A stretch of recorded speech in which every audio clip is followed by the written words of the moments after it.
Welcome to the University of Michigan Dentistry Podcast Series, promoting oral health care worldwide.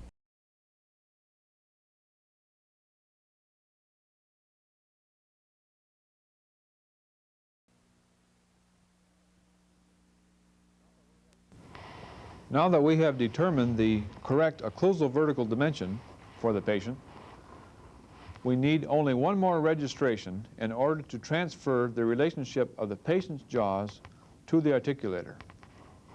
And this relationship is that one which has been referred to probably since the first day you were at the dental school, and that is centric relation.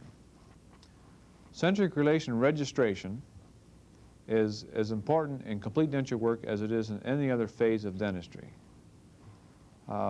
You'll hear a lot more about it in relation to complete dentures in the courses you have in the future and in your clinical work. It is not an easy relationship to record from the patient. It is simple to record on the Visidon. So this will be an introduction in how to record centric relation for complete denture work. As you remember from one of the definitions of centric relation, it is the horizontal relationship of the jaws with the condyles in the prescribed position at a given vertical. We have already accomplished that given vertical. What we're trying to do actually is simply lute in some way the lower bite rim to the upper bite rim. Key that in some way so that the bite rims can be taken from the mouth, and then it follows logically that put back together outside of the mouth, the master casts placed in the base plates and simply mounted in that position. Now remember, our upper is already mounted. It had nothing to do with vertical or centric. So all we have to do at this point really is mount the lower master cast in the proper relation to the upper master cast on the instrument. And this is done by the centric relation check bite. Now there are many ways of determining centric relation or recording it in the mouth, but what we use is the method called intraoral wax check bite. Now the first thing that we should do is get an idea before we proceed any further when the patient is back in centric, when his condyle is back in the fossa and we're sure he's not protruding. Let's just make a mark on each side of the wax rim in the approximate area of the first bicuspid. That simply helps guide the next step that you'll see in a moment. Now you'll notice that we are going to put the notches for the keying mechanism in the lower, because the notches will not disrupt the configuration of the bite rim itself. And we need this to maintain the configuration of the bite rim for the tooth setting that comes later. We've worked hard in the mouth determining the plane of occlusion, and we don't want to destroy this simply because we're luting these two pieces of wax together. Okay, now the next step, we will take these from the mouth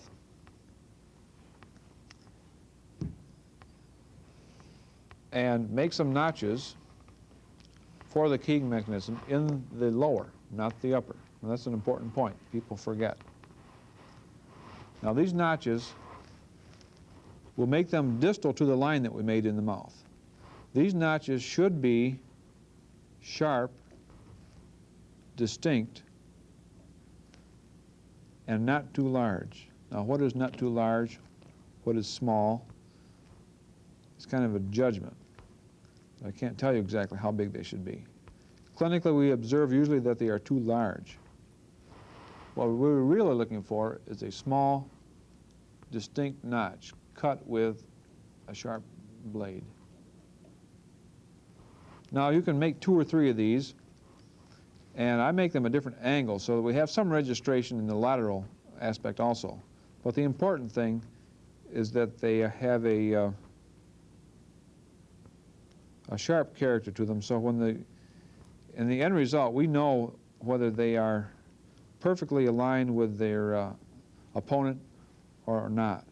So it's important that these wax grooves be very distinct.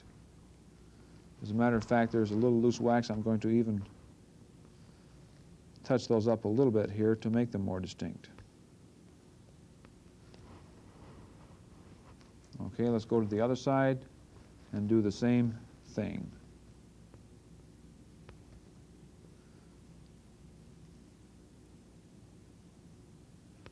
Now, I'm using the scalpel blade. You can use the buffalo knife if you'd like. The only thing that is important is that we get some nice crisp, sharp grooves.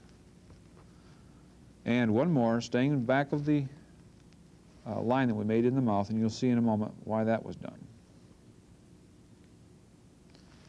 Now, it would be incorrect to go into the mouth and simply put some soft wax between the upper and lower bite rims and have the patient bite together, because we're really allowing no room for the soft wax to flow.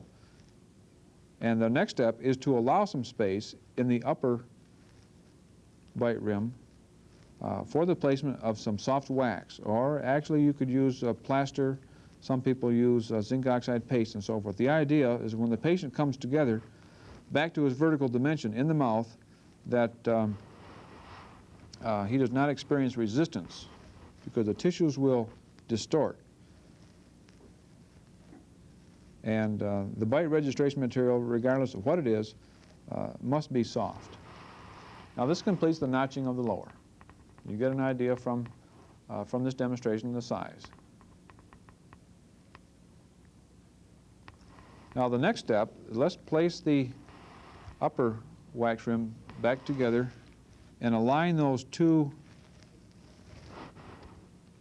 lines, two scoring marks that we made while it was in the mouth. And what we should do here on the upper is to make a space in the upper rim by relieving some of that wax, so that when we go back into the mouth and the patient closes and touches the wax in the anterior region, which has not been altered, we know he's back at the proper vertical dimension. And at this time we have manufactured a space in the posterior area which will be filled with the soft material. So at this time, in the upper wax bite rim, we are going to remove a couple of millimeters from the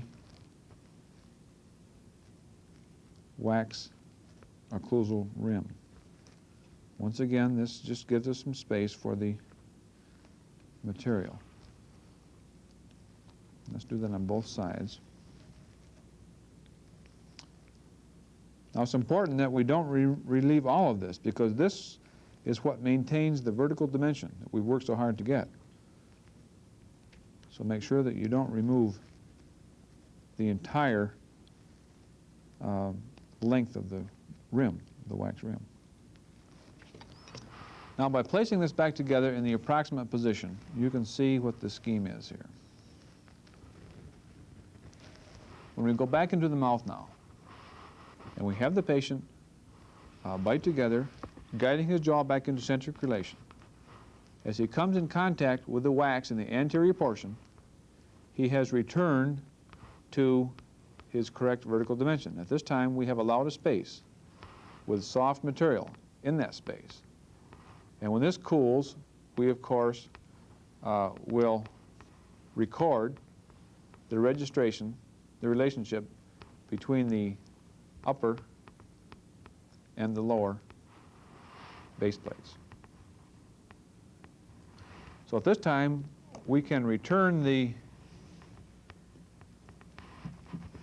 lower bite rim into the mouth. And what I'm going to do, and I suggest that you do in the laboratory also, is add a small amount of a lubricant, this is simply Vaseline, onto the surfaces where the soft waxes will come together, so that it doesn't stick. Now we're not using in this exercise the actual material that we'll be using in the clinic, because it's too expensive for everybody to go out and buy a whole box of bite registration wax. I am suggesting that you not, however, use the red utility wax. That is, has too much of a tendency to be tenacious and unable to pull it apart. Possibly the best thing to use would be a very soft pink baseplate wax. stay away from the red utility wax for the bite registration. For the television demonstration, I'm going to use a wax that you have not seen before. It's called alu wax, and we use it somewhat in the clinic. We use it in the graduate area. There are many types of waxes used for this. Waxes are manufactured just for this type of bite registration. Now this is a wax that's quite soft, as you can see under these lights particularly. And one of the dangers is that when we take the mechanism apart or the patient opens the mouth, that they distort it on the way out. And this is, it's important that this does not happen. So at this time, I will heat up a small section of the wax and place it onto the prepared areas of the upper wax occlusal rim, not the lower. And we do this in a certain way so that the wax is perfectly soft on both sides of the mouth. If we work to get one side soft and the other is hard by the time we go to the mouth, you can see what will happen. There will be an uneven distribution of force in the mouth, and we'll get a faulty registration. Now with the wax, depending on the kind of wax you use, will depend on how you heat it up. This wax takes very little work to get it to a nice soft consistency. And it should be well sealed.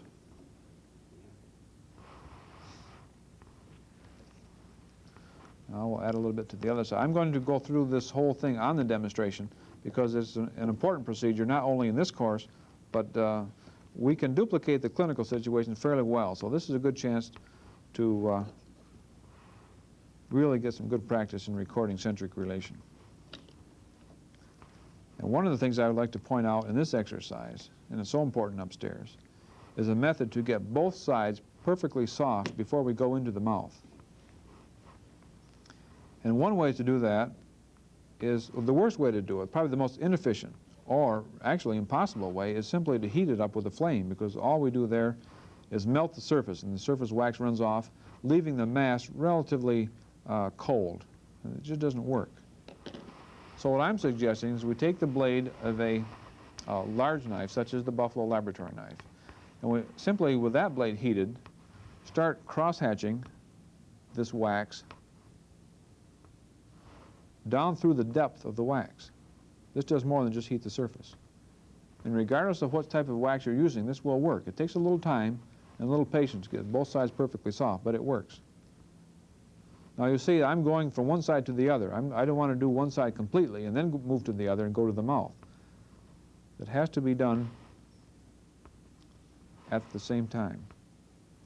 Now, you see, this is already, just from the last working on it, maybe 30 seconds ago, it is still soft. And I can tell by the resistance of the wax that this side is also. So after doing this 2 or 3 times, it can be determined that the whole mass is soft and offers no resistance. At this time, we can go into the mouth and record centric relation. I'm taking a little extra time here because I want to get a good registration, and also this is exactly what I want you to do in the laboratory. Now, if you have the knife blade too hot, you'll obviously melt the wax. And once in a while, you'll find that you have to build the mass up a little bit if it becomes too soft. Another thing I'd like to point out is I have allowed a space from the end of this wax registration to the area where I began to cut. And that is because when this wax is squeezed and excess moves out when they bite together, patient bites together, we don't want wax to flow up onto this area, see, because this area determines the vertical dimension. And if we end up with a millimeter thickness of wax in this area, we have actually, in essence, opened the patient. His vertical dimension is no longer what we want, but he is open. This wax surface must come flush with the wax surface of the lower occlusal rim. So leave a little space in front of the wax that you're building up on both sides. And then when you look from this direction, you can see that the 2 wax areas that I've been working on extend below the plane of the occlusal plane. And that's, of course, is necessary or we won't get a registration at all. So let me warm up just a little bit more, and then we'll move right to the mouth and record the initial centric relation, check bite. Intraoral wax registration is what we call it. Well, that seems very soft on both sides. What I'm trying to discourage here is the use of the hand or torch to soften this mass of wax. It won't work. Now, some people at this time would brush flame it with a hand or torch, and that's perfectly all right, but the use of a torch to soften the mass of wax is not the desirable way to do it. Now, at this time, everything is soft and we're ready to go back to the mouth. We place the base plate in position, and clinically, we guide the patient by holding the base plate onto the ridge, and we guide his jaw back into centric relation and ask him to close together. And as the patient closes, you can see when the rims just touch, that is a reestablishment of his vertical relation. And at that time, we have keyed in the relationship of the upper and lower by these wax layers coming together. Now, at this point in the laboratory, it's probably desirable to let the wax cool before we go to the next step. If we take it apart now, everything will distort, and it's mandatory that these wax keys not be distorted in any way, or the registration will be faulty. So let's wait a couple of minutes until this cools, and then we'll come and take the apparatus apart.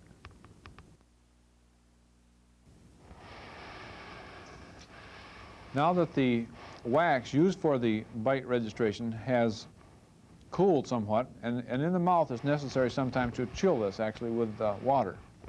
And in the laboratory, you might want to take your mannequin over to the sink and actually cool it also, because the wax in a warm room remains too soft and can easily distort on the way out.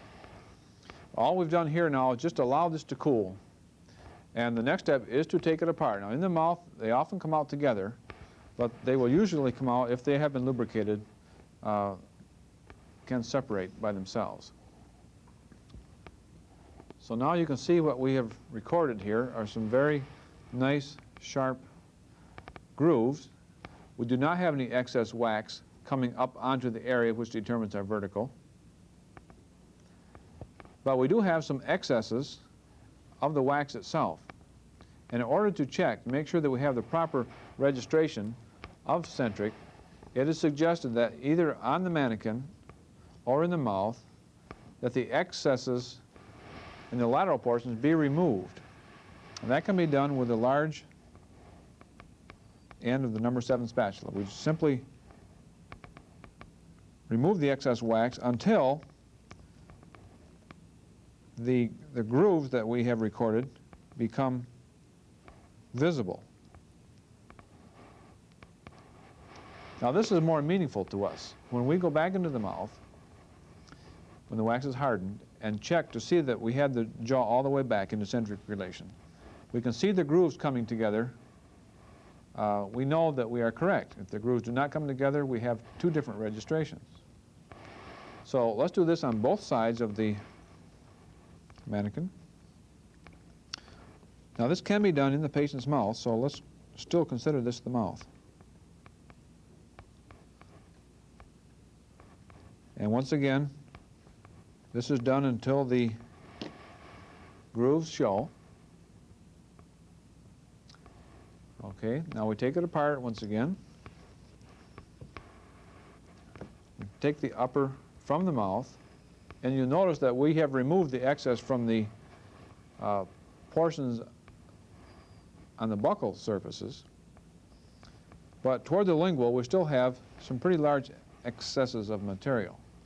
And these actually can form guides. So when the patient closes down, before the bite rims come together, before he has reached his vertical dimension, it is not too difficult for him to actually guide down one of these inclines and will give a faulty registration. So even on the lingual, let's remove the excess bite registration wax. So nothing can influence the centric relation bite except the way the patient bites together normally. The grooves simply check that. They do not guide the patient into any relationship. Now this time we can go back into the patient's mouth once all the excesses have been removed. Once again guide him into centric relation, and we can check by eye to be certain that we have indeed recorded a true centric. And of course, as we said before, we record the centric at a given vertical, so these two wax surfaces must be contacting. Now we have recorded centric relation in the mouth, and we must go to the articulator, because what we're aiming for here, the goal, is to have the master cast, upper and lower master cast, mounted in such a way in the articulator that they are in the same relationship to the opening jaw, the opening axis in the mouth. So at this point, the patient can be dismissed.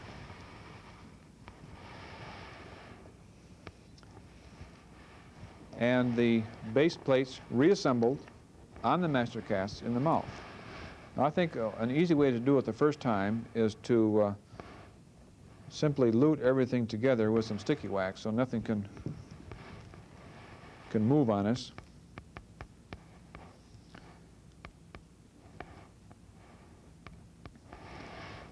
Now, very carefully place the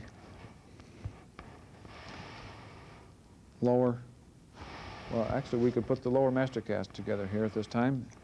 There's no strict regimen for doing this. So what we have to end up with is both base plates carefully centered on the master casts so they don't move. And then the registration, the bite registration that we just obtained, put together in the exact position as it was obtained from the mouth.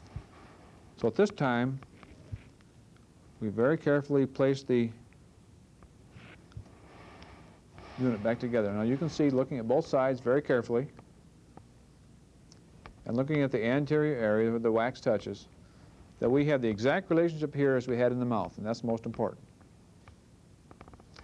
And now to hold that while we're adding stone and mounting the lower, it might be a good idea at this point. Now that moved on me right there, to recheck everything, because probably most of the mistakes made in mounting centric relation record is in this step. There was some movement made while the lower was being mounted to the upper. Now I realize you can't see this too well probably, but all I'm doing is simply luting together the two wax rims. So now we have this master cast mounted to the upper, base plate mounted to the master cast, the upper rim and the lower rim luted together in the proper centric relation, and the lower rim mounted to the lower master cast firmly. So this whole relationship is correct at this point. And now, all we have to do as a final step in mounting the case is to attach the bottom part of the articulator to the lower model. And I'm going to do that the same way that we did with the maxillary, by mixing up some impression plaster and not try to do the whole mounting at one time. Once again, we will simply mount in the center, and we can dress up the case at a later moment.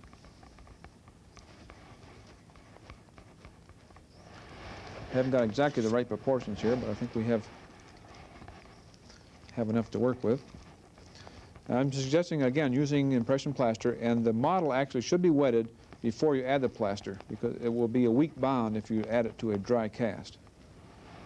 So once again, let's just put a pillar of stone or plaster in the middle and make an initial mounting at this time. And this, of course, has to be mounted all the way down.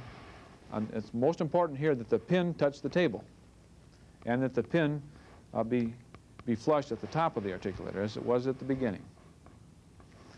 At this time, we'll remove any excess material, because that will interfere with our next step when we dress up the case. This is just a preliminary mounting. You see it's already starting to set of impression plaster. And because it's setting so fast, I think I can invert it at this time. Now, it's important at this time to, before you mount that, to have this pin flush with the top of the articulator, and also to have the pin in contact with the incisal table. Okay, those two items are most important. Now, at this time, we've completed the mounting. I'm going to take a few minutes and do the last step that you are to accomplish. That is, dress up the mountings, and we'll take it apart and show you what the correct mounting should be for this exercise.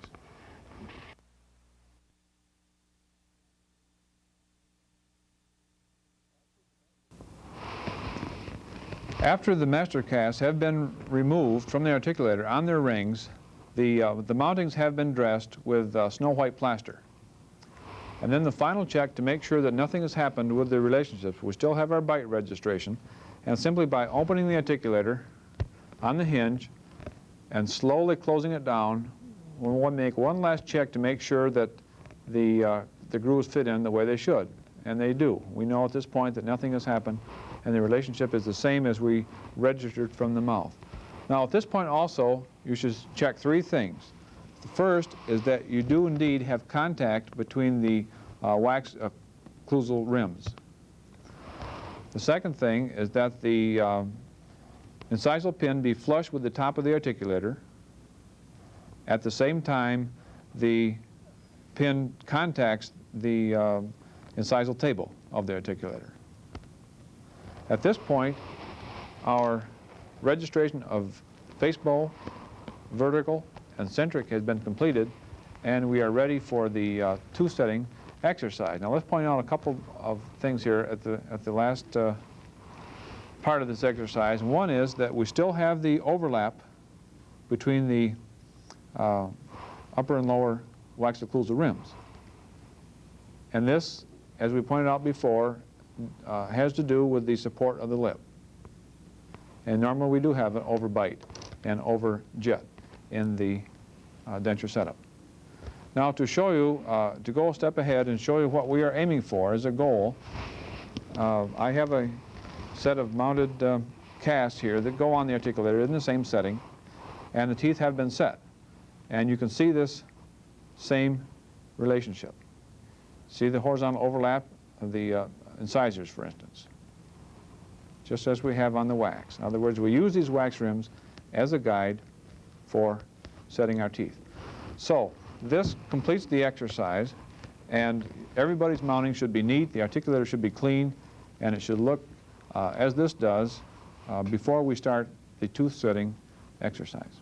You've been listening to a presentation from the University of Michigan School of Dentistry, which is dedicated to supporting open learning and open educational resources. This recording is licensed under the Creative Commons. It may be reused and redistributed for nonprofit use. Please attribute materials to the University of Michigan School of Dentistry and redistribute under this same license. For more information on how this and other University of Michigan School of Dentistry recordings may be used, visit www.dent.umich.edu/license.